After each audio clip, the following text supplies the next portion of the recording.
Hello and welcome, Alex here, and this is lesson 2, our messages controller. Well, what are messages for? The messages is just a kind of the observer pattern. You subscribe to messages and desubscribe when you don't want to listen to those messages anymore. Messages are a good way to decouple your code if you know what you're doing. Because they are also very dangerous because the execution of your game stops when the message is sent. I mean, let's pretend that I am doing a game.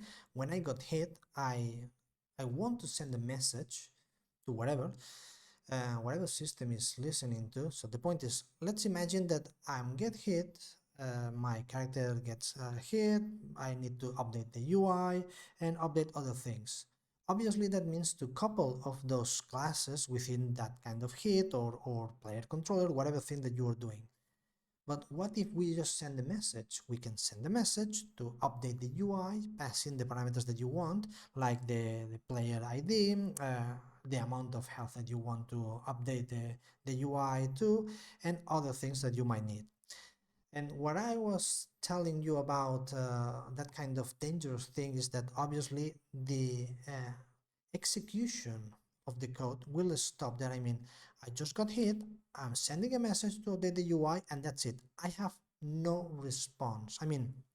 You are sending messages, but you're never getting a response for that thing. So I have no idea if the message arrived or if someone was listening to that particular message, because the messages are sorted by IDs.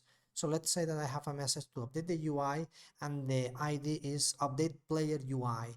I wanted to send that to update the enemy UI, but as I send the player UI, I'm updating the player UI instead. I will see that kind of bug because, hey, for whatever reason my enemy is not updating the health. Yes, of course, because you screw up and you put another thing that you weren't supposed to add. So let me take a look at the message. The message is just an abstract class that we're about to use to inherit, because I want to have the sender ID for all of them, and if it's local, maybe in case that you make some sort of multiplayer game in the future, well, whatever thing. The point is the class is very simplistic, just a constructor with the ID, nothing else. The point is to create a class. This is, for example, the class that I use on my games. I have used this thing in Space Revenge, in Delta Squad, and in the new Dwarf Adventure in order to make a screen shake. Instead of tying my camera to whatever code it is in order to do that screen shake, I just send a message. I got hit, I send a message with this camera shake force, and I prepare my parameters, my duration, my amount, blah, blah, blah, blah. And then I have this set data method that I have created where I can prepare all those parameters and then send the message just like that. I don't have to tie or couple any kind of code that I don't want to. Let's take a look at the testing code. First, obviously, I declare my message, and in the start I create the message, of course, and then I call my function to do that thing.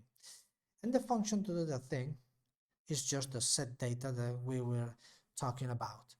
My duration, whatever the parameters I want, and then I just call the messages controller with the ID of, well, the ID. The class itself, I called the post because I want to send the message, and then I pass in the ID and the message itself. That's it. That's all the things that I have to do in order to send a message in my games. Then the IDs. The ID is just an integer, but obviously if I have this kind of 1, 2, whatever thing, you will never understand what the hell is this. But if you type everything into an enum class, like this one, messages ID, I can have a clear idea of what I want to do or what's my intent. I can reason about this code because I will say, okay, I'm posting this message to camera shake, whatever thing. Now in whatever class, let's say the camera class, I will be subscribing to this messages. I will be adding an observer for that camera shake, and I will be, after my destroy, removing the observer for that camera shake and the function that will be called. And the function that will be called will just receive that message class, and then I have all those parameters, a message, shake, and blah blah blah. All the messages are here, so I can just got my camera because I'm supposed to be on my camera class, and camera, I don't know, say that I have something like that. I will say a message share, That's kind of the idea of this messages thing. You send a message and that's it. You forget about that. As soon as I send this message, I have no idea if the message arrived, if the message didn't arrive, if there was someone else listening to this message, because I don't care.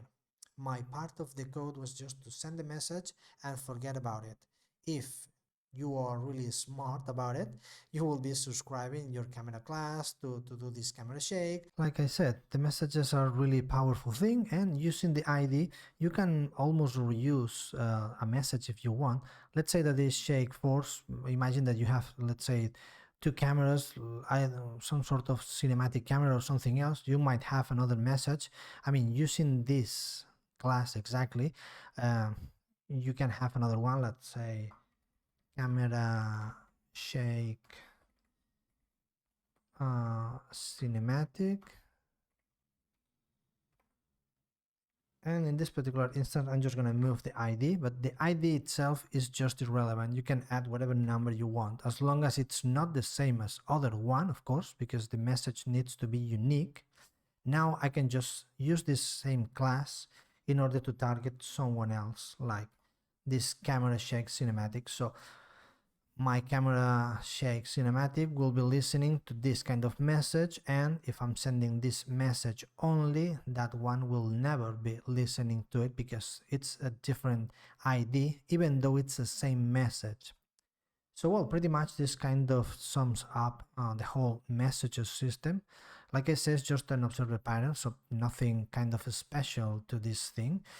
And for me, it's kind of a great way to decouple all your code, have very different things and in different places, reuse messages with kind of common functionality. For example, all the UI messages, I kind of tend to use the same message. I add all the data that I want, and then I have, for example, different set data callings in order to have different parameters. Like for example, let's say the set data for the enemy UI is different from the set data of the player UI because they have different parameters, they have different things, but I'm using the same message.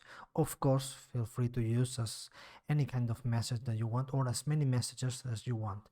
Like I said, very powerful system, very simple to use, and hopefully this will give you some ideas for your own code or things. So well, this wraps up this lesson 2, and I will see you in lesson 3. Until then, see ya!